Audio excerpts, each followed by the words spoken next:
because this is such a international cooperation what you have. So it's really nice to be in here.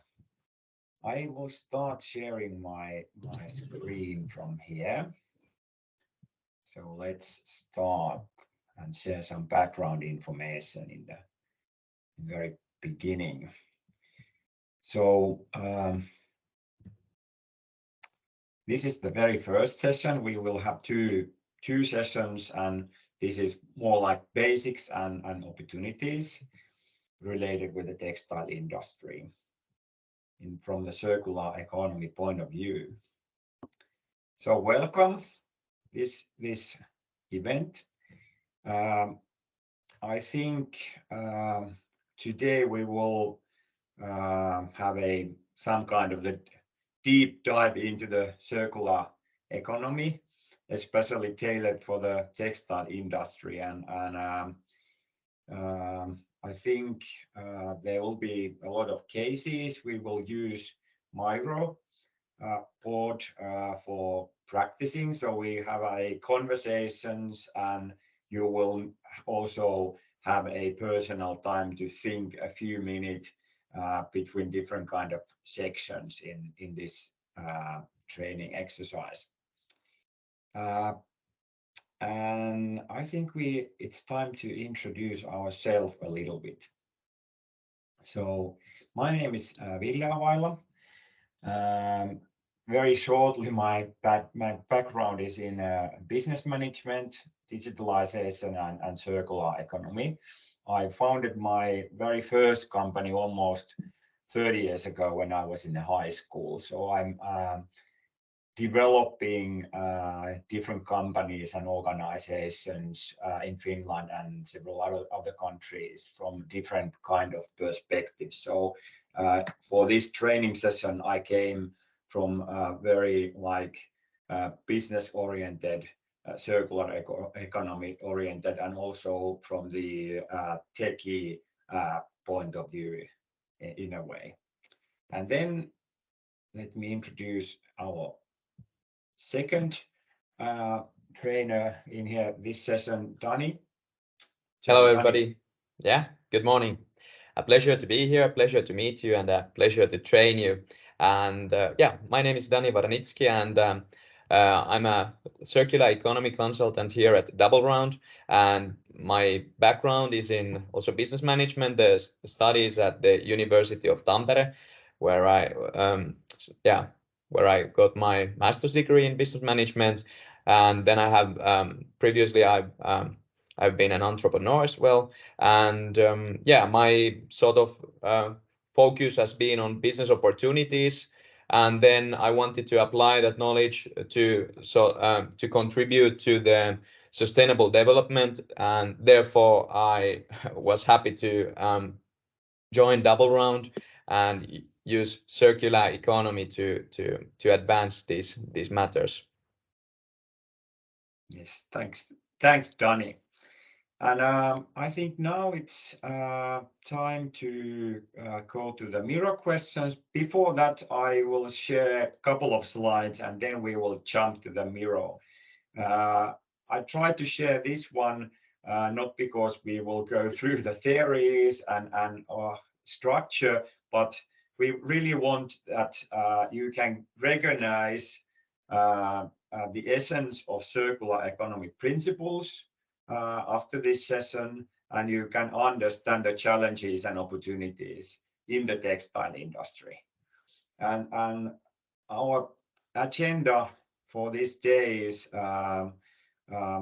start with an introduction. We will move to the principles and concepts. Then we will discuss specific business models and conclude the exploring various opportunities in the textile sector. After each segment, there will be a designated time for conversation and some case study discussions. And we also want to be this as interactive as possible. So we encourage you to all to participate, share your insights, ask questions. and it's also what we want to create is like a collective understanding of each topic. And well, your input matters, so we kindly ask you to raise your virtual hand and say it out loud. Of course, there is a possibility for chat, but it's really difficult to try to find out something from the chat while we are speaking in here. So it would be much easier for everyone if we can have a conversation all the time. And if you can use your camera, that would be really nice as well.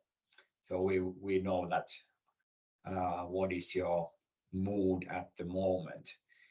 Now I think we can share the mirror link. Start with introduction. So okay, let's move this window. Sorry, unfortunately, there are so many different windows all the time. All right. So let's start with the traditional model in economy, which is the linear economy. So our economy mostly operates on a linear model. So we extract resources, make products, use them, and then dispose of them. And most of the cases, it means that it's a one-way flow. It's a very short-term focus, and the end of life is quite miserable because quite often it means a massive amount of waste. If we talk about the circular economy, it aims to rewrite this narrative. So instead of straight line, we envision a cycle. The products and materials are reused, refurbished, and recycled. So we try to minimize waste and try to avoid it again. And so the advantages obviously will be for environmental, there will be economic possibilities, and of course societal as well. We got one figure related this subject, and in here you can see that we try to find a circle back. So if we use something, we try to maintain it. If we are not able to do so, we try to reuse or remanufacture or recycle or even biocycle it and try to avoid landfill or something like, well, most of the countries, I would say in the Baltic region, probably do not make landfill at all at the moment for in a recent year, but in those cases, well, the waste might go to the incinerators or the power plant where, well, they will burn it into energy and heat, but still it's not very efficient way. And in the left hand side there is like 10 R's. So those are also the elements and the idea how should we think of this cycle and what kind of ways to behave we are supposed to find out. If we take a look about this linear economy, recycling and circular economy, and I would say that this recycling and circular economy as a term, at least in Finnish language, is very complicated because in Finnish it's those are very near of each other, and quite often people might think that the circular economy is something like recycling economy. So they put these things mixed together. And quite often people also think that, okay, the circular economy is some kind of the end point of everything. I would say this is a journey to a value economy, and the different assets can than purely physical goods will create value. So for opinion of many advisors in the financial sector say that the data will be maybe the biggest assets in the future. It is a aspect which is not in our topic today, but it is something what is very useful to keep on your mind, because it also can be very valuable in different processes and business models. That are we actually in some cases dealing with the physical things, or are we actually dealing with the data and the processes and understanding knowledge and capabilities. So I think in a way they are heading to a value economy, which can be something even more than circular economy. If we think it after, let's say, 25-30 years, we might think that, okay, this was still quite basic stuff in those days. If we have a comparison between these models, the transitioning from the linear to a circular model is not just about sustainability. It presents countless of benefits. So if we can reduce waste, it means less strain on our environment. Sustainable practices lead to a longer lasting resources, and there are significant economic upside in terms of cost savings and new business models. Circularity, durability, and or sustainability is not a spice or new feature in your product. And I think still quite many companies and people think that, okay, it's something we can add to our product. And for example, the easiest way is to start buying green energy, and then we say that, okay, this is a green product. I think it's an ongoing process how to understand the surrounding markets, consumer needs, everything, and how to implement the value creation in the most effective way. So as you can see here, there are like processes, capabilities, resource usage, product life cycle, waste generation, economics, structure, environmental impacts, all kind of things. So it means that, okay, we need to understand things more holistically, and we need to start getting more and more knowledge and data to make like better decisions and create better products and develop our processes. And it means also that we have to study and understand as a organization, not just a few people which are like designing or developing something or selling or leading. So it's quite a massive procedures. Well, something about the benefits of this transitioning.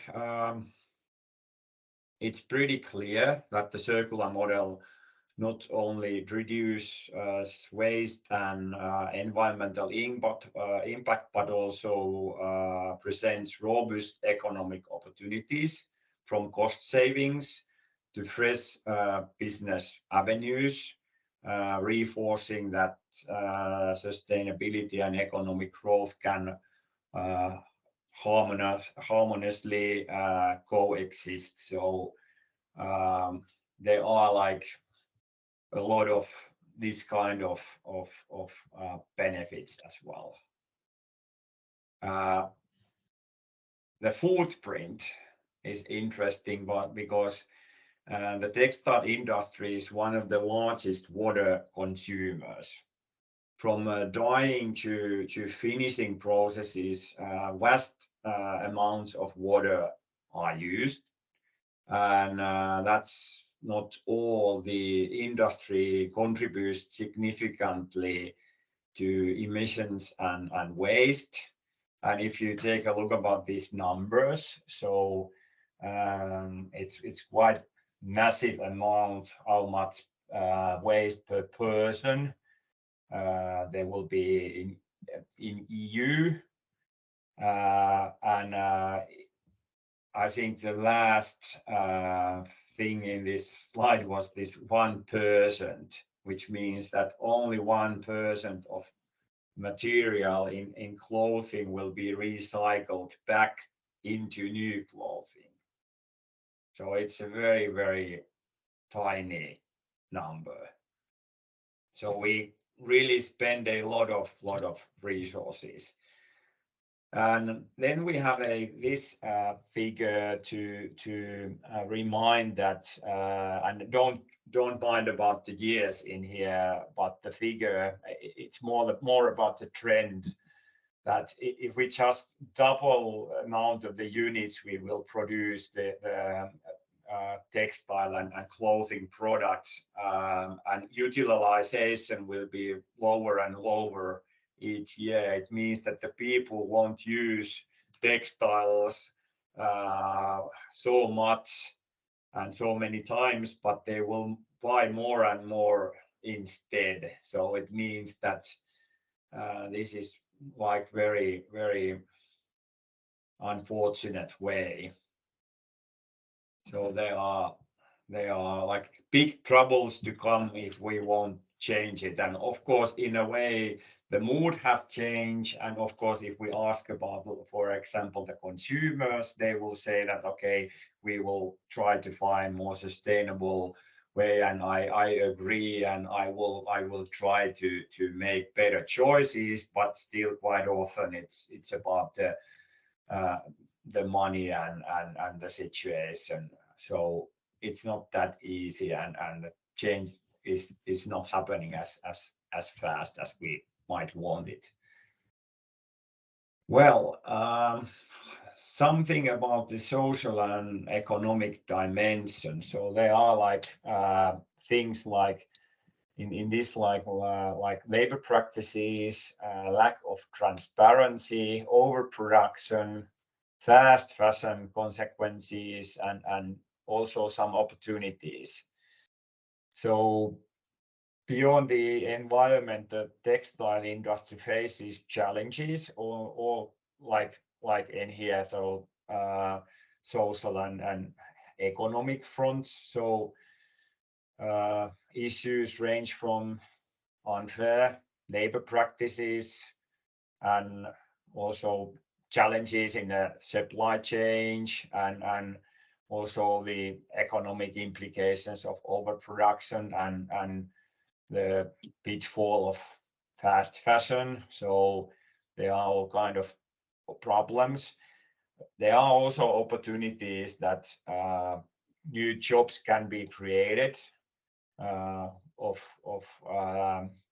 collecting textiles for reuse. So there are a lot of like new potential, and there are also a lot of new potential in how would I say with an also new ideas and also new kind of materials. So I think there is a lot of opportunities, but this is divided also to the very different kind of market and places. So because these the problems might be heavily in quite poor countries and these innovations and these opportunities might not be in a more welfare places at the moment. So it might not help very easy or fast timeline for the poor places and with the labor practices or transparency. Yeah, and Ville, I would like to add that this is not a full list of the opportunities. There are just one point here, but one corner. Yeah, more about the problems with the current practice, and obviously the circular economy in itself won't solve all of these problems. We need like legislation, all kind of regulation, and social sustainability, initiatives to tackle these problems as well. But this is a circular economy is very much related to this. Very good point. I think it's now time to move on to our first conversation. So first, there are many principles in circular economy, or many different classifications of these principles, which can be seen here, and you can classify them in different ways, and they have like many things in common. Here in this chart you can see how they sort of for example, these principles of refusing, reducing, and rethinking, it's also about narrowing flows, like material flows. So there's like they overlap these different definitions and of the principles, but we chose to focus on three principles now. And they are driven by design. And yeah, we focus on these three, but this chart is for you for further study then. So, and perhaps with the next session, we apply some of these as well, because they can work as tools and methods. So the principles we chose follow the principles by Ellen MacArthur Foundation, which is a key player in practice in advancing circular economy. So the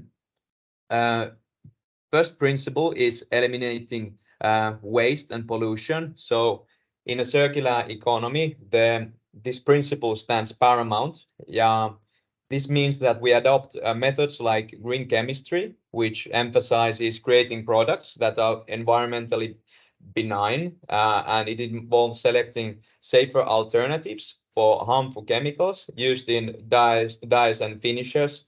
And so, for example, what we also think we put on our, let's say, clothing to make them water repellent, for example, or waterproof, or without most of the case in when we have like a sofa on our office, they are full of these chemicals that make them safer in case of fire, for example, so they don't catch fire so fast. But these are very most times they are most oftentimes they are very harmful chemicals. And another pillar is then the zero waste design concept. So designers and manufacturers focus on creating clothing in ways that utilize every bit of material, ensuring that nothing ends up as waste. And then we have closed loop systems, which basically means that we see someone else's sort of their waste as a resource for us, and we feed it there, and then we use it as a resource in our production, and we feed the sort of the waste back into the production cycle and into the economy, avoiding it to end up in the landfill. And so there, not only environmental benefits, but also economic benefits, and then also health and safety, like I discussed with the green chemistry and all of that. So we avoid these harmful chemicals, and so that also people don't have to work with them.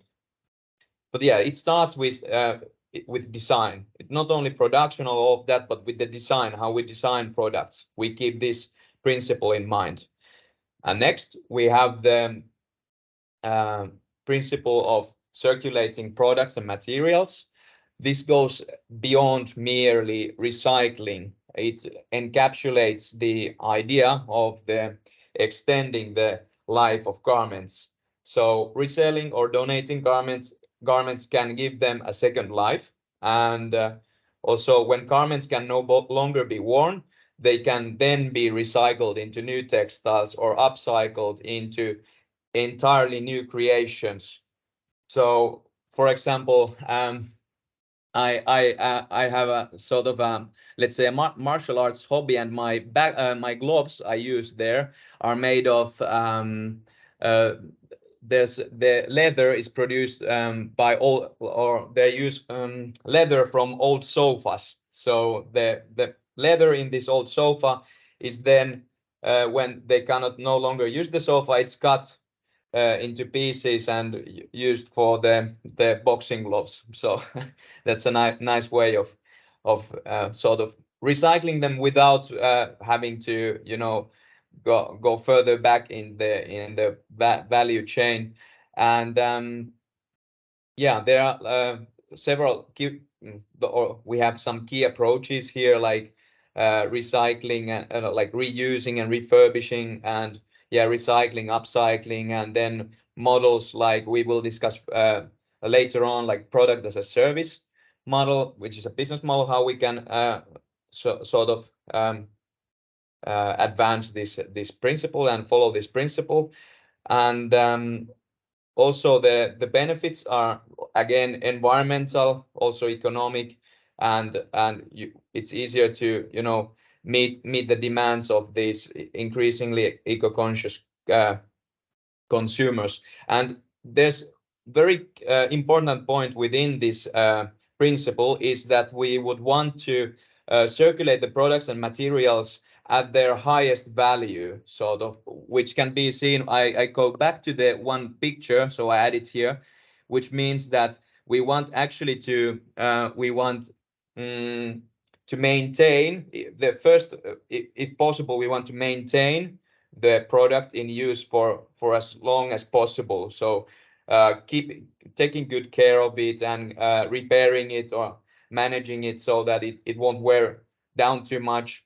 And then if needed, we reuse it. For example, we can use it in another, let's say, function, sell it to another function. For example, we can remanufacture, recycle, and last biocycle. So these are actually 11 R's, because on the left side, because I added one R, the regenerate there. So with these kind of let's say strategies or approaches, we will keep the materials and products circulating for as long as possible and with the highest value as possible. Then the third principle is regenerating nature, and it revolves around the principle of giving back to our environment. Yeah, in textiles, this primarily relates to the raw materials, the fibers, and sustainable agricultural practices for cotton or flax cultivation not only ensures that we have materials for the future, but also that the soil retains its health and ecosystems are preserved and water is used the right way. And basically, waste is a human invention. In nature, there is no waste. So this is good to keep in mind. And with regeneration, we mean that we try to emulate nature, so mimic nature's cyclical processes, for example, and support natural processes like through improving soil health and biodiversity. For example, with agroforestry, which is a method where we sort of we combine planting trees and then vegetation, for example. So other plants. So we use both together. You can dive deeper into agroforestry and regenerative farming if you're interested. for example, there's this Baltic Sea Action Group has actually an online course about the regenerative farming, which is free. I'm currently studying that, so that's a hint. Okay, so also what we can see as regenerative is when we make room for nature to thrive, meaning we apply circular practices when we don't take so many resources from the nature. So for example, like we discussed previously, when we don't actually buy so many clothes, so instead of 10 pieces of clothing, we use one. So then we don't need so much the resources from the nature, so we can actually give room for the nature to renew. Yeah, and then we support this process. So the nature regenerates. Okay, and yeah. So next we also have conversation about these principles. So let's go back to the Miro. So next we dive into the key concepts of circular economy, and these are sort of like approaches, theories and approaches that are on the background that sort of are parts that create the circular economy. And first is industrial ecology, and it's at the heart of circular economy. In a sense, it's the study of how industries can mimic natural systems in their processes. Yeah, you can think of it as creating a symbiotic relationship where the waste from one process becomes a valuable input for another. So we already discussed this previously a little bit. In textiles, this could mean using waste materials from one production lines as inputs for another, thus minimizing the overall waste. And that creates a industrial symbiosis then. And this is very apparent in the principle of eliminating waste and pollution, because the waste from one process or one company is the resource for the other one. Industrial ecology is like a system-based approach to sustainability that draws in inspiration from natural ecosystems, where everything is interconnected and there's no waste. And so translating this concept then to the industrial world, then industrial ecology seeks to design and manage these systems in a way that minimizes the environmental impact and optimizes resource usage. And then the industrial symbiosis is a subset of industrial ecology that focuses specifically on leveraging the interdependencies between diverse industrial processes. And by doing so, it aims to create a network where the waste or products of one process can be used as raw materials or inputs for another. So like in nature, everything's interconnected directly or indirectly. So so this is then in industrial scene, this is the same approach that we see, that everything should be linked. Okay, this is one key concept and cornerstone in the circular economy. Then next we have biomimicry, which is sort of centers on the idea that nature, through millions of years of evolution, has solved many challenges we face today. By studying and emulating nature's best ideas, the textile industry has developed innovations like water repellent fabrics inspired by lotus leaves, or strong fibers inspired by spider silk, which we actually can see later on. We have a case about that. And then there's, for example, like shark skin can be replicated to design fabrics that reduce drag and resist microbial growth. So this is a very interesting key concept, one I'm especially fond of. And yeah, numerous benefits in innovation, sustainability, and performance. And we will have a case which helps you understand this concept a bit better soon.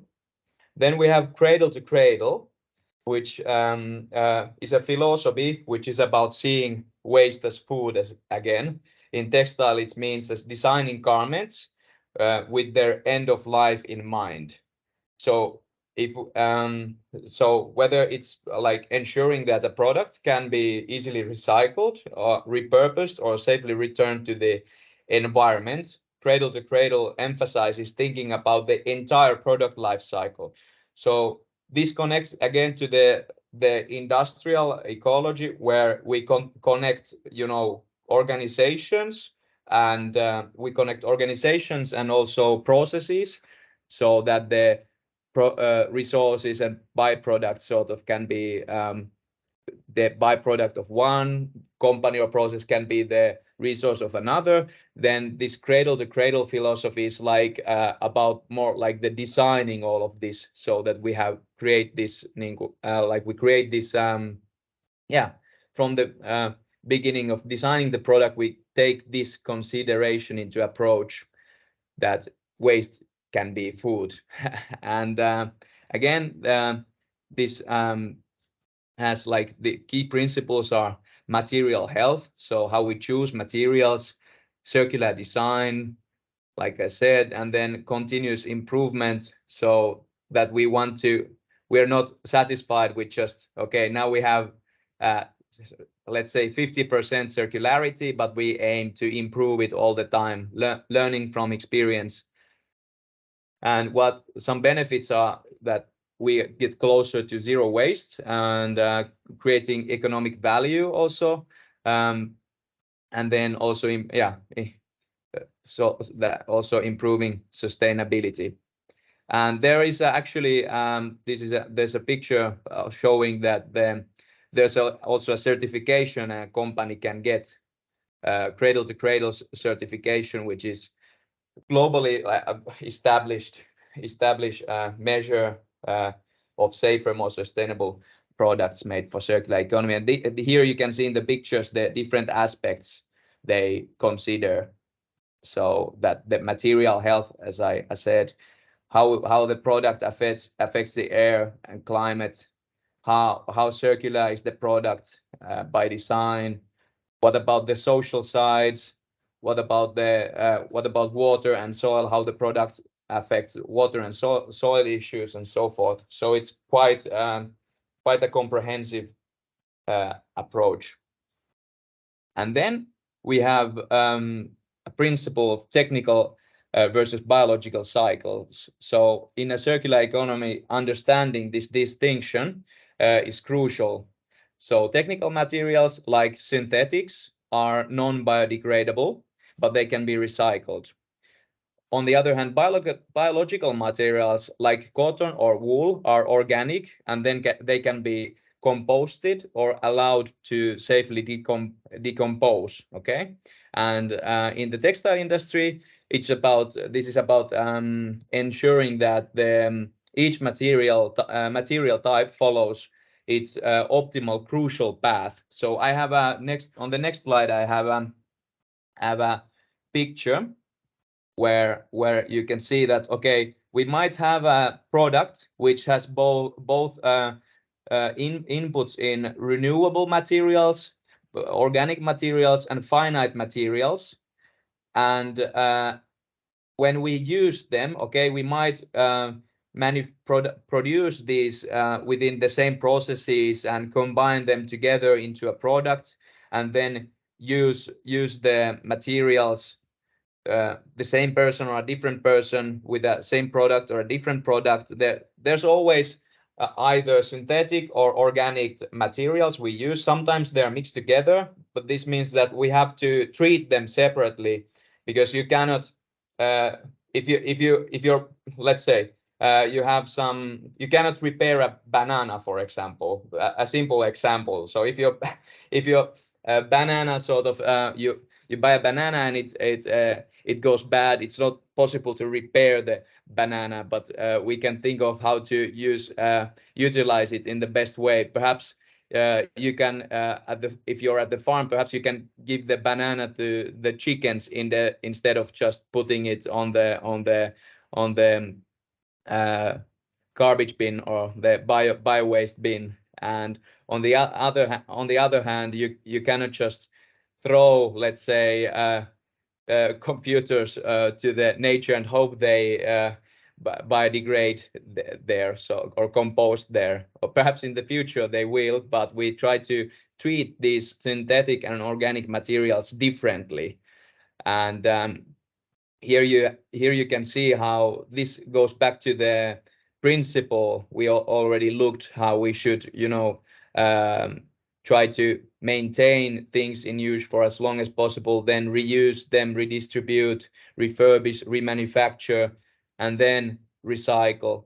And on the other hand, with the biological materials, organic materials, we have other things we do. First is the cascading, which is basically about that we use these organic materials for as many purposes as possible before we use them for energy or put them back to the earth. For example, we can put some byproducts of processes and use them for farming to make the soil, improve the soil health, like we discussed in the regenerative principle, like regenerating nature. So next we have again some cases where go to a circular economy business models. And quite often, if we talk about the business models in a circular economy side, we can find out that there are most likely 5 different kind of type of the models. And the first one in here is a renewability, which I think it's the involving landscape of the textile industry. So it has become a cornerstone principle. If we think about, try to emphasize the use of renewable, it means recycled or bio-based raw materials. It means sourcing textiles like organic cotton using recycled materials such as, let's say, PET plastic bottles for polyester, or exploring new bio-based materials we just talk about. It's a proactive step towards reducing the dependency on virgin non-renewable resources. So as you can see, there are some key components in here and some benefits in here. Of course, there are a lot if we think about these models. The next one is a sharing platforms. If we start talking about the platforms, quite often there are also some technology side as well. We might need some data, technology, other things also to handle the processes in here. This model is like redefining ownership. Instead of like every individual's owning garments, where occasionally platforms can enable rental or sharing of clothing, for example. This ensure like the maximum use for every garment and using their lifespan and reduce the demand for new product manufacturing. So it's a very interesting as a business model, and like we just talk about lease jeans. There are like very interesting ways that how to share some resources and products, and what it can be means for different persons. So in here there are like several key features. There are rentals, there are exchange, there are like wardrobe libraries, for examples. I already have talked with like few years ago with one customer about can there be like a wardrobe in like bigger apartment buildings and houses in a basement, and people can just take clothes from let's say library or rental shop. They are willing to use, and they think this will be real like reality after 10 years or something. And there are also a lot of benefits as well, that we can really use the materials. You probably remember the figure in the very beginning that we are like in the world producing more and more, and we are using less and less all the time. Then the third one is a product as a service, and it means that it's challenged the traditional sales model. Instead of like selling physical products, brands sell the service or performance the product provides. So this model can promote durability and quality, as brands remain responsible for the product's performance over time. So there are, of course, this is like I think always product as a service in a way. There are like business risks for the company. So you really need to understand that in which product stays and how long, and then where in which phase you need to start like repairing or maintain it in somehow, and in which cases you can, let's say, change the product from one to another customer and make sure that okay, it will like give the value to the customers as it should. But I also talk about that we should give as less as possible to the customer, and I guess there is the actually the business case in here, that we won't give like too much to the customer. The customer will get at the minimum always, and then it means that the benefits from the benefit side, there can be as less waste as possible. So the economical and environmental stability, we have to find the minimum and the risks and the environmental side.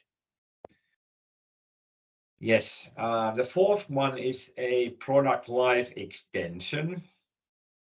And it's about prolonging the life of products. So wherever through repair services offering resale platforms or refurbishing old items, this model will maximize the value extracted from every product and reduces the needs for new items. So it means that we need to repair, we need to think about the upcycling, we need platforms, and we need, so in this case we also might need data, and we might need data also about and relate with the customer and consumer behavior.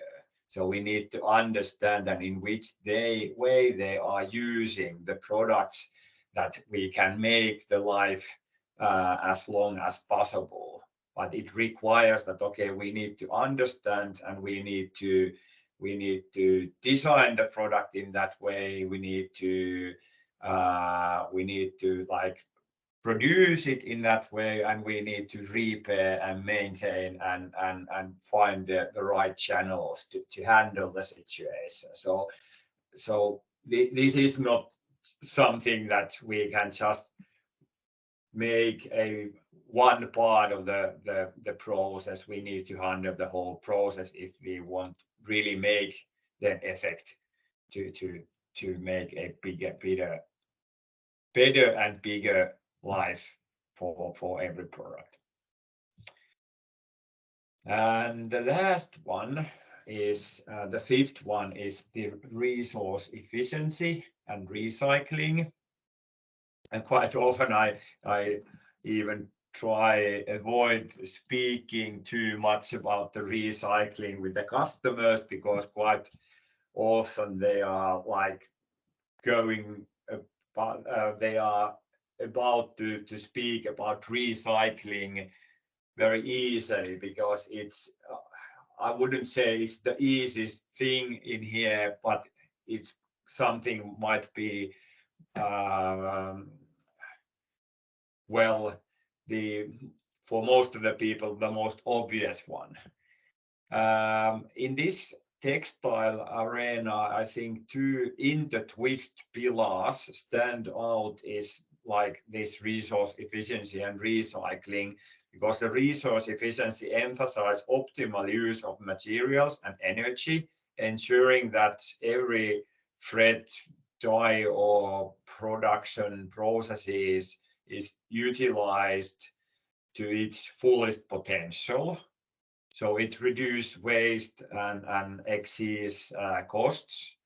On the other hand, recycling takes end-of-life textiles and transforms them into a new product or raw material, like closing the loop and preventing needless waste. And together, these pillars represent a holistic approach to sustainable textiles. One where extra like maximum value from resources and ensure they have a continuous life cycle, contributing to more sustainable and responsible industry. So even if this is the last one, I think it's the quite crucial, because at some point the material needs to be used again, because it's an end of its life as a product. And now I think it's time to conversation again. Should be able to see the textile industry opportunities and applications. Just Yes. to name a few we have here. First, we have the sustainable supply chains, which revolve around they center around the collaboration for circular textiles. And a sustainable supply chain goes beyond a brand's direct operations. It involves collaborating with suppliers, for example, manufacturers and distributors, to ensure the circularity at every stage. And from sustainably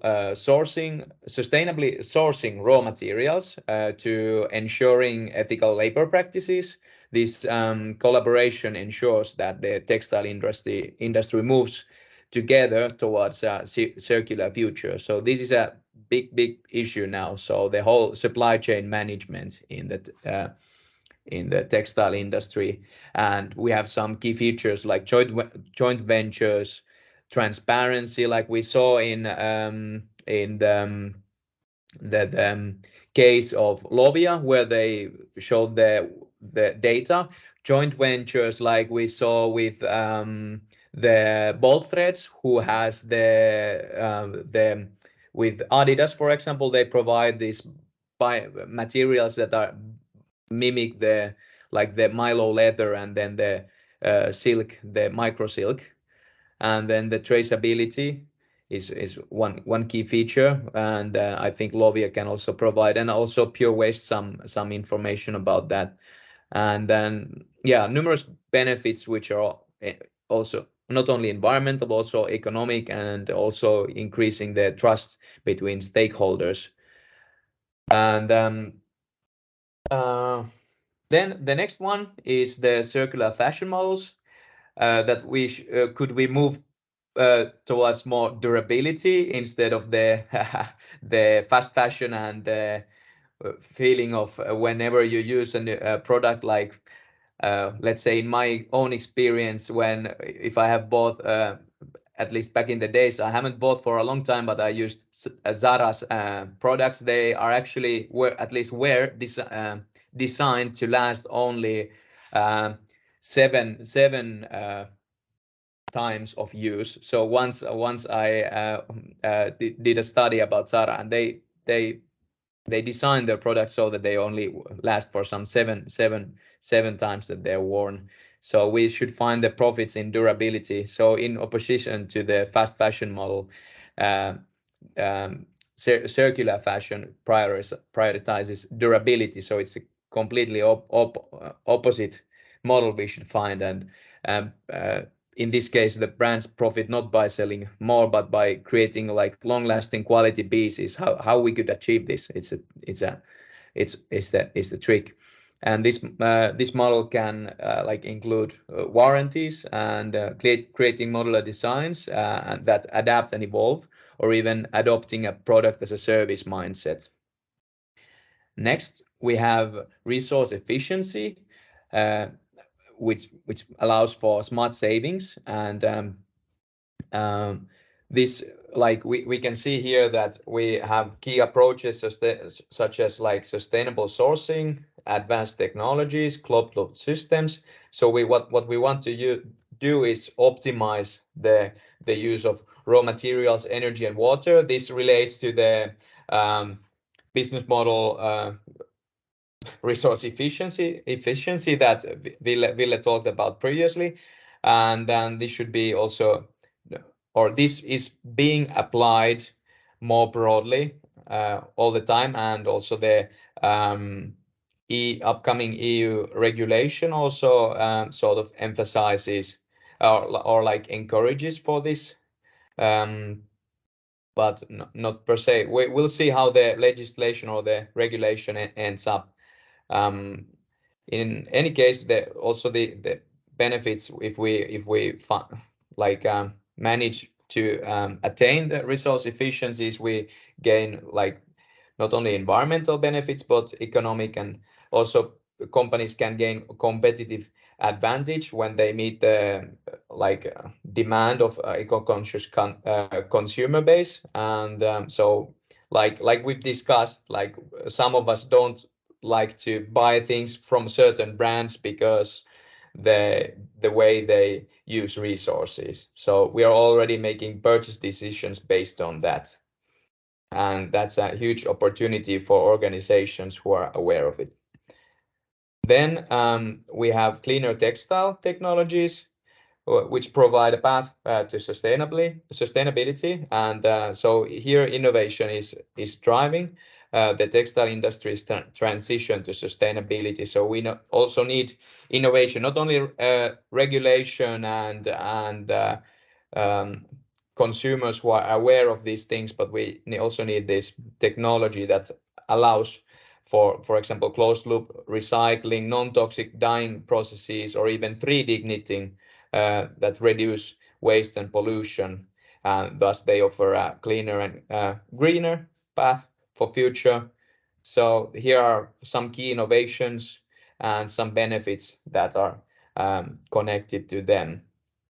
And then we have talking what we've also previously talked just now, that consumers are now more aware of these issues, and ultimately businesses they serve consumers. And today's consumers, when they're increasingly eco-conscious, they're driving this demand for sustainable choices and pushing brands to adopt circular models. And in return, the brands that align with these values of the consumers, they see the heightened loyalty and growth. I know many many people, probably even some of us, are prefer one brand due to this and are very loyal to this brand, be it Patagonia or for some, for not for others, or Lovia or some other brands. So big opportunity.